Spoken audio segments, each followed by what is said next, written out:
আসসালামু আলাইকুম শিক্ষার্থীরা, রনি স্যারের অ্যাকাউন্টিং ক্লাসে তোমাদের সবাইকে সুস্বাগতম।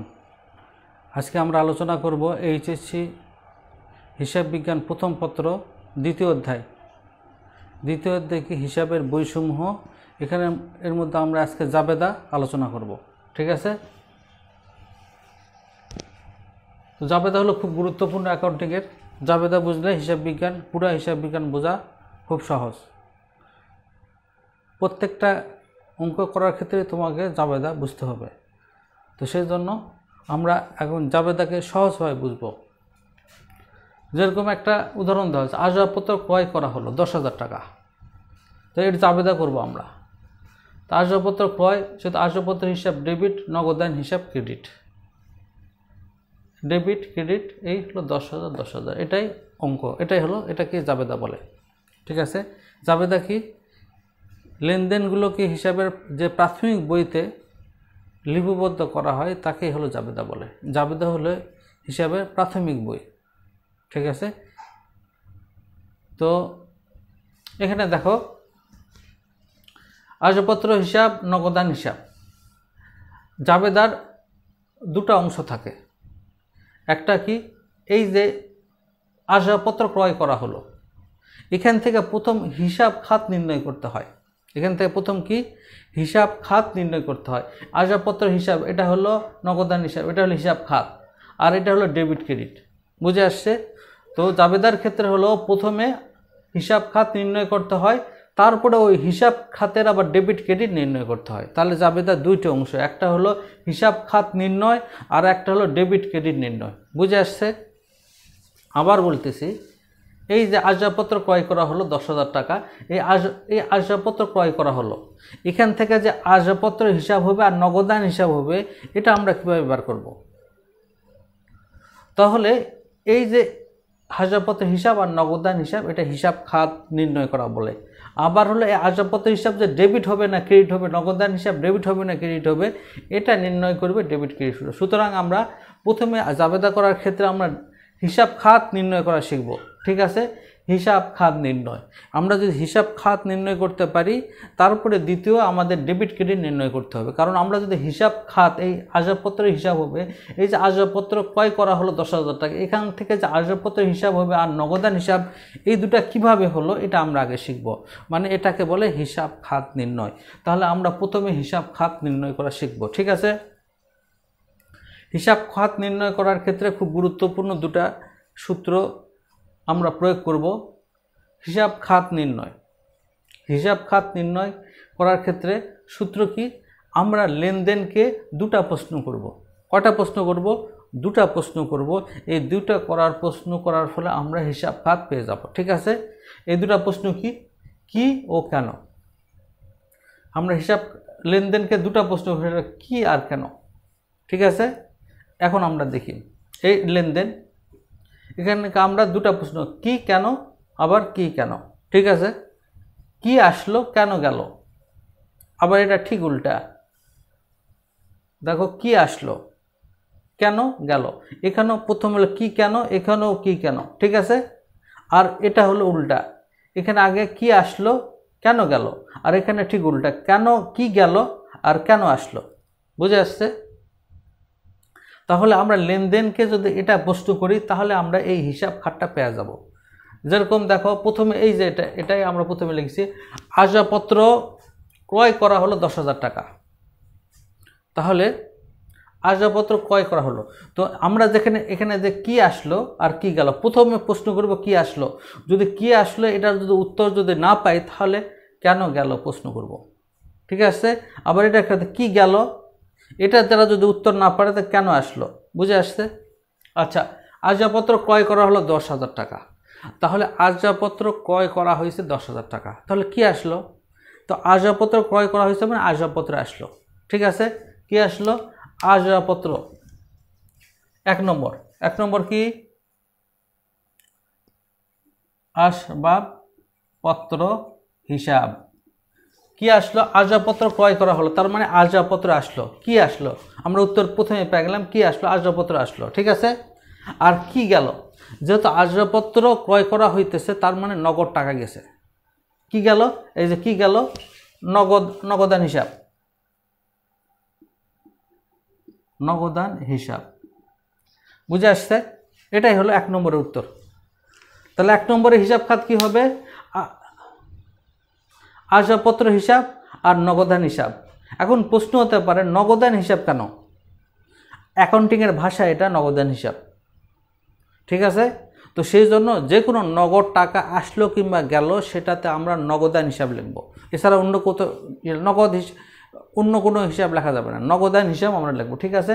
যে কোনো সময় মনে রাখবা যে কোনো নগদ টাকা আসলো গেল সেখানে আমরা নগদান হিসাব লিখব, ঠিক আছে? এরপরে কি? এরপরে আমরা দ্বিতীয়টাতে যাব। তাহলে আমাদের কি হচ্ছে, আমাদের হলো আমরা প্রথমে প্রশ্ন করব কি আসলো, কি আসলো, তো যদি উত্তর না পাই তাহলে আমরা লিখব কেন গেল, ঠিক আছে? আবার যদি হলো আবার কি, আবার হলো কি আসলো না পেলে কেন গেল বলবো, আর কেন কি গেল যদি না হয় তাহলে কেন আসলো। দ্বিতীয় নম্বরটা দেখি। দ্বিতীয় নম্বর কি বলতে, যন্ত্রপাতি বিক্রয় করা হলো 5,000 টাকা। তাহলে যন্ত্রপাতি বিক্রয় করা হয়েছে, তাহলে প্রথম কথা কি আসলো, যন্ত্রপাতি বিক্রয় করেছি, যন্ত্রপাতি গেছে আর আমার নগদ টাকা আসছে, ঠিক আছে? তাহলে হলো কি আসলো, নগদ টাকা আসলো। নগদ টাকা আসলে আমরা কি লিখব, নগদান হিসাব, ঠিক আছে? তারপরে কি, আর হলো কি গেল, যেহেতু যন্ত্রপাতি বিক্রি করা হয়েছে তার মানে যন্ত্রপাতি চলে গেল, তাহলে যন্ত্রপাতি হিসাব,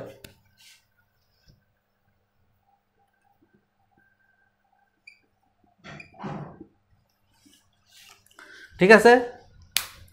তাহলে যন্ত্রপাতি বিক্রয় করা হলো, তার মানে কি, তার মানে হলো যন্ত্রপাতি বিক্রি করেছি, নগদ টাকা পেয়েছি, ঠিক আছে? আর কি গেল, যন্ত্রপাতি চলে গেল। এরপরে কি, এরপরে হলো তৃতীয় নম্বর, বেতন প্রদান করা হলো। তৃতীয় নম্বর কি, বেতন প্রদান করা। বেতন প্রদান করা হলে কি আসলো, এটাতে হবে, এখানে কোনো কিছু আসেনি, সেই জন্য বেতন প্রদান করা হলো, তখন কি আসলো দিয়ে কাজ হবে না। তাহলে আমরা আগে কি করব, এটার উত্তর দেখব, কি গেল, বেতন প্রদান করা হলো, এটা আমরা পরে লিখব। এটা আগে দেখি কি গেল, বেতন প্রদান করেছে, বেতন প্রদান করা হয়েছে মানে আমাদের নগদ টাকা চলে গেছে, তাহলে কি 3 নম্বর, নগদ টাকা চলে গেছে, নগদান হিসাব, ঠিক আছে? 3 নম্বর। তাহলে এখন প্রশ্ন হলো কি গেল, নগদ টাকা গেল। এইবার প্রশ্ন হলো কেন গেল, কি আসলো এটা হবে না, এখানে হবে কি কেন গেল। কারণ হলো বেতন প্রদান করা হয়েছে তাই গেল, তাহলে বেতন প্রদান মানে বেতন হিসাব, ঠিক আছে? তাহলে আমরা এখানে এসে কি করলাম, বেতন প্রদান করা হয়েছে। তাহলে আমরা এখানে এটা আগে প্রশ্ন করে কি গেল, খরচ যখন হবে, বেতন হলো খরচ, যে কোনো খরচের ক্ষেত্রে এই সূত্র হবে, আগে এটা নির্ণয় করবা কি গেল, নগদ টাকা, বেতন প্রদান করা হয়েছে মানে নগদ টাকা চলে গেছে, ঠিক আছে? কি গেল, এরপর হলো কেন গেল, কারণ হলো বেতন প্রদান করা হয়েছে, ঠিক আছে? এরপরে কি, এরপরে হলো 4 নম্বর, মজুরি প্রদান করা হয়েছে, মজুরি প্রদান করা হয়েছে। তাহলে হলো কি,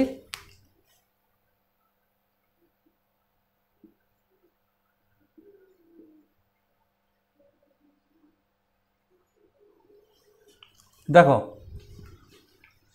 মজুরি প্রদান করা হয়েছে তার মানে কি, আমার নগদ টাকা চলে গেছে, কারণ মজুরি প্রদান করা হয়েছে মানে নগদ টাকা মজুরি বাবদ প্রদান করা হয়েছে, ঠিক আছে? তাহলে নগদান হিসাব কি গেল, এরপরে হলো কেন গেল, কারণ হলো মজুরি বাবদ প্রদান করা হয়েছে, মজুরি হিসাব, ঠিক আছে? এরপরে পঞ্চম, এরপরে কি,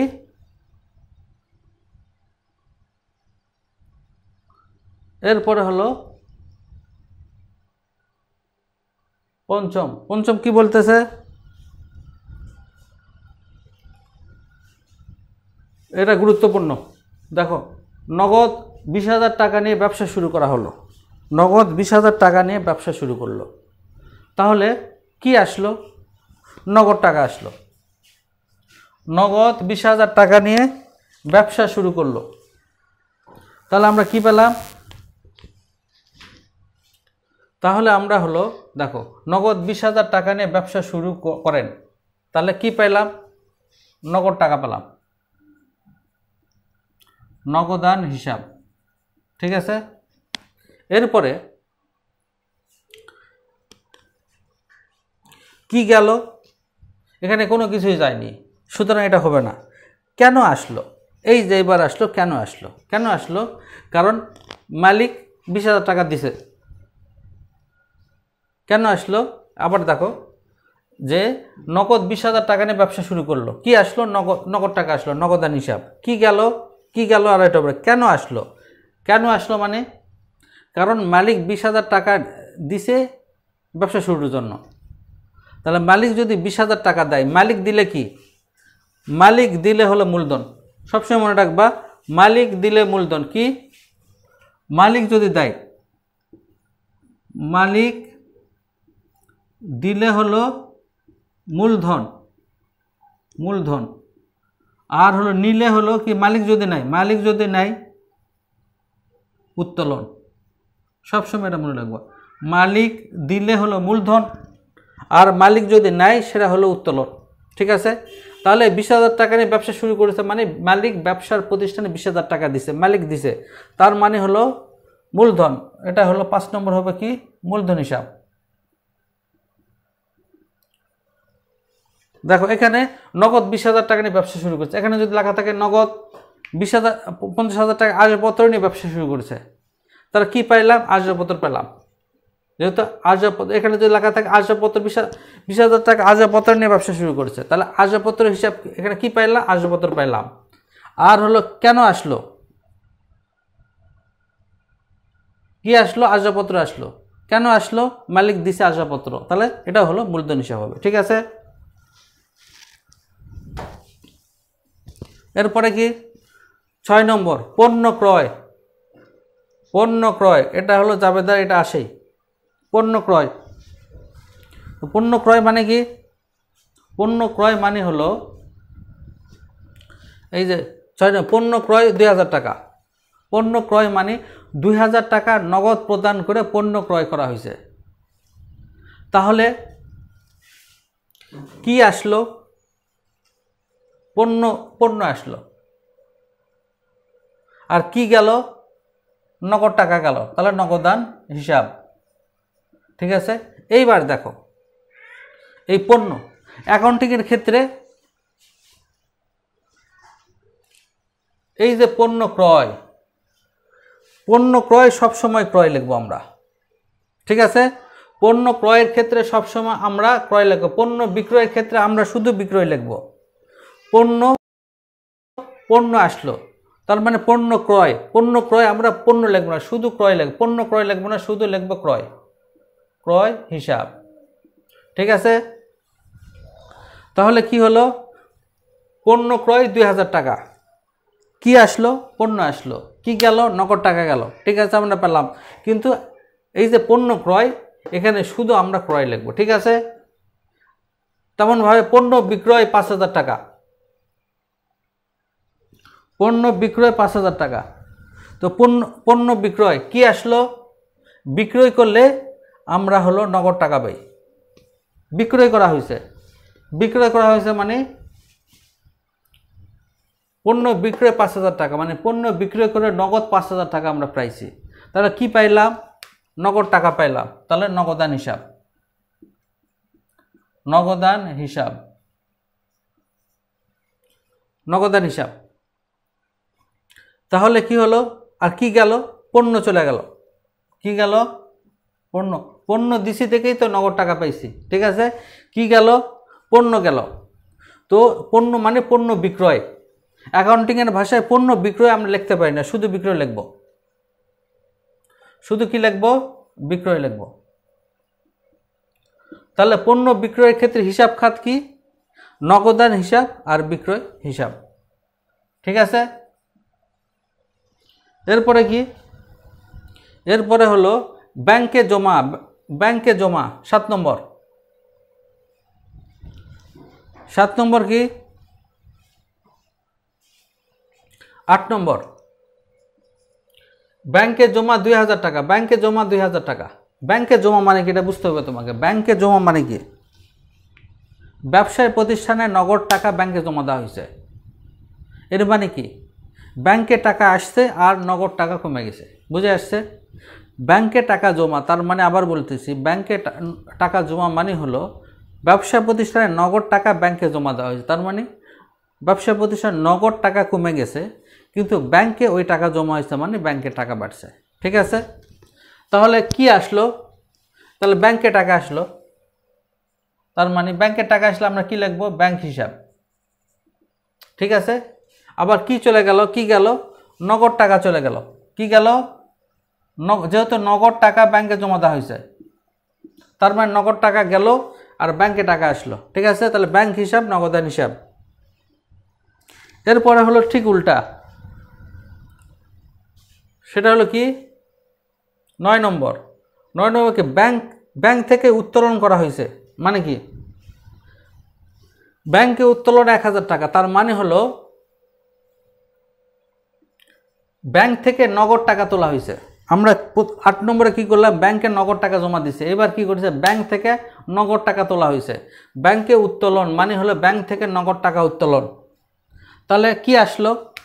ব্যাংক থেকে উত্তোলন করছি, সেজন্য নগদ টাকা পাইছি, নগদান হিসাব। ঠিক আছে? এরপরে কি? যেহেতু ব্যাংক থেকে টাকা তুলছি, তার মানে ব্যাংকে টাকা কমে গেছে। কি গেল? ব্যাংকের থেকে টাকা চলে গেল। ঠিক আছে? এরপরে কি? 10 নম্বর। 10 নম্বর কি? দেনাদারকে বা প্রাপ্য হিসাবে থেকে পাওয়া গেল। দেনাদার কাকে বলে? প্রাপ্য হিসাব কাকে বলে? যাদের কাছ থেকে আমরা টাকা পাই। তাহলে দেনাদার প্রাপ্য হিসাবের থেকে পাওয়া গেল কত? পাওয়া গেছে কত? 1000 টাকা। তার মানে কি? দেনাদার কাকে বলে? যার কাছ থেকে আমরা টাকা পাবো, ব্যবসায় প্রতিষ্ঠান টাকা পাবে। দেনাদার প্রাপ্য হিসাব একই জিনিস। ঠিক আছে? তাহলে কি হলো? কি আসলো? নগদ টাকা আসলো। যেহেতু দেনাদারের কাছ থেকে আমরা নগদ টাকা পেলাম, নগদান হিসাব। ঠিক আছে? এরপরে কি? কি গেল? কি গেল? এখানে কিছু নেই। কেন আসলো? কেন আসলো মানে দানাদারের থেকে টাকা পেতাম তাই আসলো। তাহলে দানাদার হিসাব, দানাদার হিসাব বা প্রাপ্য হিসাব, প্রাপ্য হিসাব। বুঝে আসছে? তাহলে কি? দানাদার থেকে পাওয়া গেল, তো কি পেলাম? কি আসলো? নগদ টাকা আসলো। কি গেল হবে না, কেন আসলো এটা হবে। ঠিক আছে? তাহলে কেন হলো? দানাদার বা প্রাপ্য হিসাবে আমরা টাকা পেতাম, সেখান থেকে টাকা পাওয়া গেল। এরপরে হলো কি? 11 নম্বর। এরপরে হলো 11 নম্বর। 11 নম্বর কি বলতেছে? ঠিক উল্টা, পাওনাদার।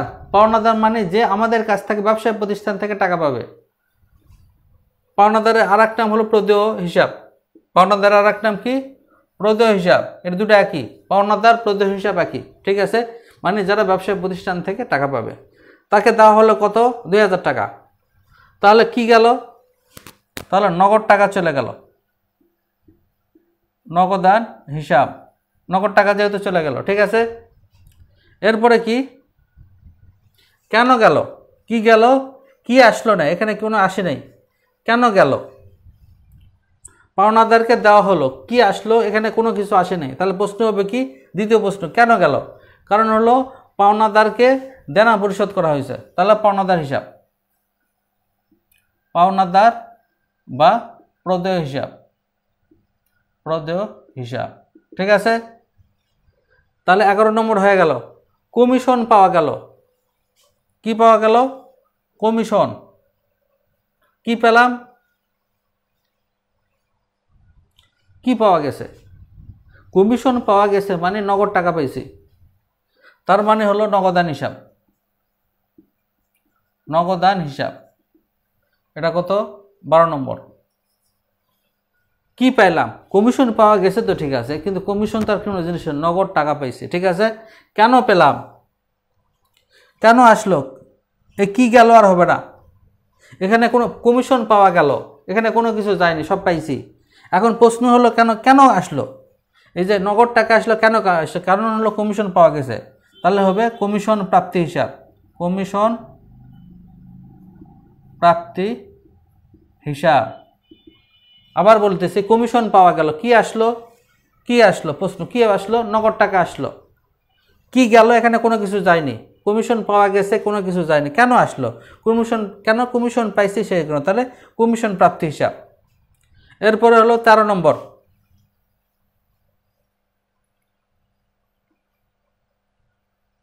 13 নম্বর কি বলতেছে,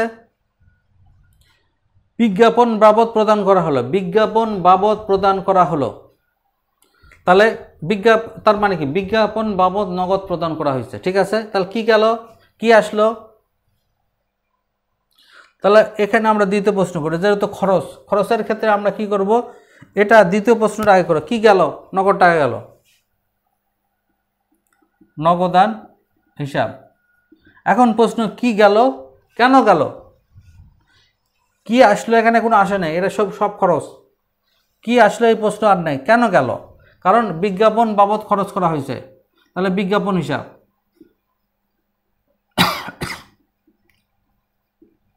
বিজ্ঞাপন হিসাব। 4 নম্বর কি, তাহলে কি বিজ্ঞাপন বাবদ প্রদান করা হলো, কি কি গেল, নগদ টাকা গেছে, কেন গেল, কারণ বিজ্ঞাপন বাবদ খরচ করা হয়েছে। তাহলে আমরা শিখলাম, ঠিক আছে, কি শিখলাম, আমরা শিখলাম হলো জাবেদার ক্ষেত্রে দুটো অংশ, হিসাব খাতটা আমরা মোটামুটি বুঝতে পারছি, ঠিক আছে। এরপরে আমরা শিখবো হলো ডেবিট ক্রেডিট নির্ণয়, ঠিক আছে। এই হিসাব খাত নেওয়ার পরেও যদি তোমাদের কোনো প্রশ্ন থাকে অবশ্যই কমেন্টে জানাবা।